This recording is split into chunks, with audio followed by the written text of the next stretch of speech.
Thursday evening Friday and Saturday non veg சாப்பிட மாட்டோம். அதனால் தேர்ஸ்டே மட்டும் எக்காவது ட்ரை பண்ணுவேன். ஸோ அது இல்லாமல் 2 டேஸில் ஊருக்கு போகிறோம் அப்படிங்கிறதுனால 2 எக் இருந்தது. அதை காலி பண்ணிடலான்னு சொல்லிட்டு இன்றைக்கி எக் கிரேவி தான் ட்ரை பண்ணியிருந்தேன்.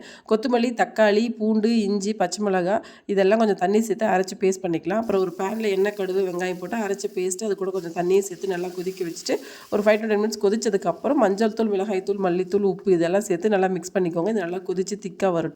இங்கே எப்போவுமே வியாழக்கிழமை ஈவினிங் தான் அந்த காரிடார் கழுவுற வேலைலாம் இருக்கும். ஏன்னா நெக்ஸ்ட் டே ஃப்ரைடேங்கிறதுனால சுற்றி எல்லாமே பூஜை பண்ணுவாங்க. ப்ளஸ் நானுமே பூஜைன்னு பண்ணுறதுனாலும் விளக்காவது ஏற்றுவேன். ஸோ அதனால் இந்த காரிடார் கழுவிட்டு இங்கே எனக்கு தெரிஞ்ச ஒரு சின்ன கோலம் போடுவேன். இல்லைனா வீடியோஸில் ஏதாவது ஒன்றில் பார்த்து வச்சுருந்த கோலத்தை ரெஃபரன்ஸாக எடுத்து அது ரிலேட்டடாக ஏதாவது ஒரு கோலம் போடுறது சூப்பராக வரும். எக்ஸாக்டாக அப்படியே போடுவேன் அப்படிலாம் இல்லை, ஒரு 90% போடுவேன்னு நினைக்கிறேன். அதுக்கப்புறம் எக் கிரேவி நல்லா திக்கானதுக்கப்புறம் 2 முட்டை சேர்த்துக்கலாம். முட்டையை கட் பண்ணி கூட சேர்த்துக்கலாம். ஆனால் மஞ்சக்கரு தனியாக போயிடும். பங்கில் மிஸ் ஆகிடுங்கிறதுனால நான் அப்படியே லைன் மட்டும் போட்டுவிட்டு இதோட சேர்த்துக்கிறேன். நல்லா மிக்ஸ் பண்ணிவிட்டு சப்பாத்தியோட வச்சு சாப்பிட்டீங்க அப்படின்னா நல்லா திக்காக இருக்கும் கிரேவி. சாப்பிட்றதுக்கு ரொம்பவே சூப்பராகவும் இருக்கும். ஒன்ஸ் ட்ரை பண்ணி பாருங்கள். தேங்க்ஸ் ஃபார் வாட்சிங். பாய்.